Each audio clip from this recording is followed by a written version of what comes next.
Today we're going to be talking all about Paris stickers, and we're going to be talking about which Paris stickers are the best purchases, or potentially the best purchases, or at least why I think some of these Paris stickers are better purchases than others right now, and what to look for in terms of a good major sticker, or specifically a good borderless major sticker. And it doesn't necessarily mean you need to buy them right now or should buy them right now or whatever. Obviously the Copenhagen major is getting closer and closer, and there's all kinds of risks and everything involved in that, and who knows exactly what you should do. But there obviously are some people who want to buy because Paris stickers have been dropping and dropping and dropping and dropping. And eventually some of these stickers are going to get to some very, very, very attractive prices. And there's also some things based around the Copenhagen major that we can actually leverage right now to maybe get in some good stickers at some really good positions and some really good prices, especially for the long term. Now, that doesn't mean there's not risk involved for the rest of the year, but I'm talking, hey, 2, 3, 4, 5 years from now that potentially you could be making some pretty decent money, maybe, hopefully, on these stickers. But of course, first, let me plug my cash trading business. If you guys are looking to sell any of your CS2 items, maybe you're looking to sell your entire inventory, maybe you're looking to sell a bunch of items in bulk, whatever. I buy anything and everything. Obviously, here's a thread of some of the items that I've purchased from people. You know, it's gloves, it's knives, it's cases, it's capsules, it's stickers. It's literally anything and everything for the right price. I'm buying tons of stuff for between 85 and 90% buff, but it also helps you guys get cash or whatever payment method you prefer instantly, safely, effectively, whatever. So hit me up over on Twitter if you guys do have some stuff to sell or that you're interested in selling. We can definitely get a deal done. Also, my trade link is going to be the second link in the description below. Maybe you guys want to send a trade or whatever too. I'm always down for that. With that being said, let's get right into this video. So there are a couple things, obviously, that you need to look for when looking at major stickers, and again, specifically borderless major stickers. And there are a couple key characteristics that help these things perform well in the long term, and that have helped the other borderless stickers do well so far, and will continue to be a big deal going forward. So obviously, we all know one of the problems with borderless stickers: they look really cool, they're really clean, they are easy to make look cool. You know, you can make a really bad bordered sticker, but it's pretty hard to make a bad borderless sticker.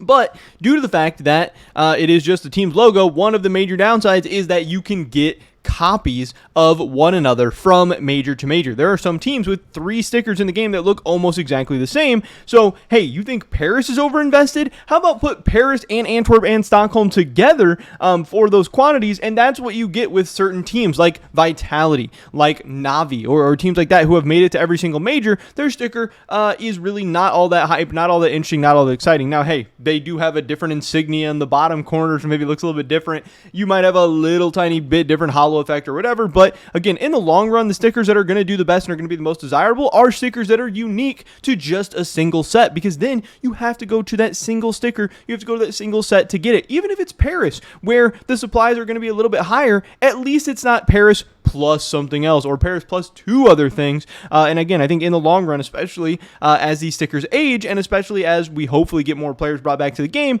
that unique borderless stickers are going to continue to do quite well and are going to be very attractive. So first, we need to run through Paris and see, hey, what are even the borderless stickers that are unique to the Paris collection? So if we run through all these real quick, I'm just looking at the hollows, because I think hollows are my favorite. I think they're the coolest. I think they're the most desirable. I think they're the most investment grade. Yes, glitters, I think you can definitely make a case for. Golds, some teams you can definitely make a case for, but hollows are going to be like the bread and butter of major sticker investing. So Maus, we know, is not unique. This is in Stockholm. Yes, Maus is still a very cool sticker. Yes, it is still the most popular and expensive sticker in Paris. People still love it, but I really do think it is going to mute the gains, and it has definitely muted the gains of the Stockholm Maus since the Paris Maus did come out. So I would stay away from it. We have the Furia, which has a sticker in Stockholm and Antwerp. And yes, this Furia is a different color. I believe the other ones are both black. This one is obviously this blue, pink, rainbow, whatever color. And some people say that is unique and that makes it different enough. I don't know. I would argue that it doesn't, because it's still kind of the same sticker. But if you wanted to say this one's like halfway unique, or if you wanted to think that that Furia is an okay purchase in the long run, I would still say be careful because it is so expensive. But it's like halfway unique. We know that Apex is unique. Very cool sticker. Gamer Legion, definitely unique. 9, definitely unique to Paris. Pain is not. I believe Pain is in Stockholm. Fnatic is unique to the Paris collection. We have G2 Esports that is not unique. Yes, this G2 one is definitely a different color, definitely a different hollow effect. Looks pretty cool. I actually don't hate the G2 Paris sticker, but it's definitely not unique, and I would probably stay away from it. But as far as like these medium valued ones, or the ones with repeat stickers, I think G2 is probably one of the cooler ones, and maybe one of the better options, especially at this price point. Fluxo is unique to Paris. Navi is not. Liquid is not. FaZe is not. Monty is unique to Paris. Complexity is not. Into the Breach is unique to Paris. I believe OG is unique to Paris as well. Vitality is not. Fours, I believe this logo of Fours actually is unique to Paris. Heroic is unique with a different logo than the other collections in Paris. Ninjas in Pajamas is not unique. Greyhound is unique. Very cheap sticker. Not really that cool though, but unique. Bad News Eagles is not. Mongols is the cheapest unique sticker in Paris. Can't really believe it's that cheap considering it is unique, but I guess a pretty ugly logo, but I don't know, I actually think kind of cool. And then finally, we have ENTS, the simple 10x sticker that is just kind of crashing and crashing and crashing, not being unique. So I think overall we have like, 1, 2, 3, 4, 5, 6, 7, 8, 9, 10, 11, 12 unique stickers to Paris, which is actually a decent amount. Paris actually is not a horrible collection in terms of repeat offenders, which would be very easy to get because, again, we've had a lot of Borderless sticker collections in just a few years, and hey, the same teams are usually good, so it would definitely be easy to have a ton of repeat stickers, but Paris actually a decent collection in terms of not having repeats, which definitely helps. But again, if Copenhagen does end up being bordered, this could change everything. So obviously, we also need to take a look at what teams are going to qualify for Copenhagen or are more likely to qualify for Copenhagen, and we need to probably stay away from some of those teams. So if we start to look at the teams that we just mentioned and start to look at some of the closed qualifiers and the RMRs and stuff like that and see what's going on, we can see the teams that are here. So we do need to be careful. This is European RMR A. We do need to be careful because you can see here we have teams like Fnatic. We have teams like Into the Breach that are in European RMR A. And then if we take a look at European RMR B, we can see, or I guess this might be all of them together. Or no, this is different. So if we look at European RMRB, we can see, hey, we might even be getting a third Mouse. Be careful. We might be getting another Monty. You need to be careful. We have Apex also qualifying again. We have Gamer Legion. We have OG. We have Heroic. So this means a lot. Now, obviously, all of these teams won't qualify, but it means you do need to be careful with all of these different stickers. And we can also take a look at the closed qualifier A and B to see which teams performed well in the previous round and which teams didn't, to maybe get a better idea of what teams could be qualifying. So, when I look at this, we see that, hey, Fnatic didn't do that well. OG didn't do that well. They both went 3-2. They're towards the bottom of the teams that qualified to the next round, which hopefully is good news. And I think this does make me a lot more confident about the Fnatic sticker that, hey, Fnatic, they're probably not going to qualify for Copenhagen. Now, obviously, they have a chance, and anything can happen. Upsets can happen, teams can start playing better, whatever.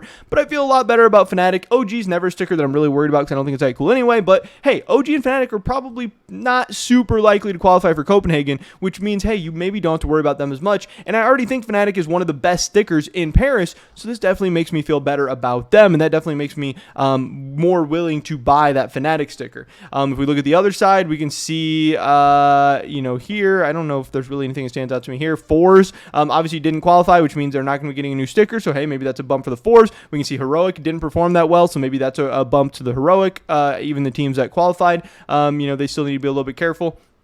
But that's pretty much all for Europe right there. Definitely some things to watch out for. If we take a look at, this is the Americas, we can see Furia, probably pretty likely to be getting another sticker. Complexity, Pain.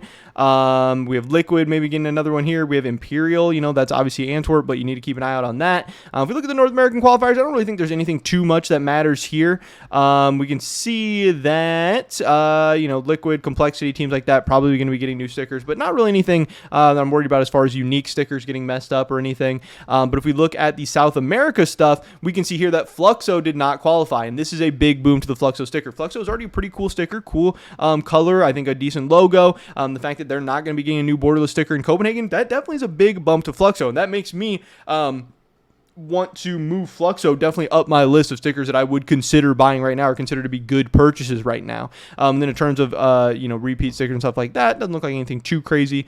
Pain maybe getting another one, who knows. And then finally, if we take a look at the Asia Pacific RMR, we can see here that the participants are going to be Mongols, so we could get another Mongols Borderless, and that could affect it. We could get another Greyhound Borderless. We could be getting another Tyloo Borderless. Now, only 2 of these teams are going to be qualifying, so we don't know. And then we still have a couple Middle Eastern teams as well, so you do have to watch out here. Now, obviously, we can't get all 3 of Greyhound, Tyloo, and Mongols, but that is definitely some stuff to keep in mind. So when I take a look at all of this, some of the teams that are in better positions are teams that have not qualified or teams that are at risk of not qualifying, like Fnatic. I think this is definitely a sticker I would consider looking at and buying stuff right now. 9 will not be qualifying for Copenhagen, so this is a team and a sticker that I would keep an eye on right now. And Fluxo are a cool sticker that is not going to be qualifying that I would definitely keep an eye on. A lot of these other stickers are still pretty risky right now and are at risk of getting a new borderless sticker in Copenhagen. Now, obviously, you do have to keep in mind, if Copenhagen does end up being borderless,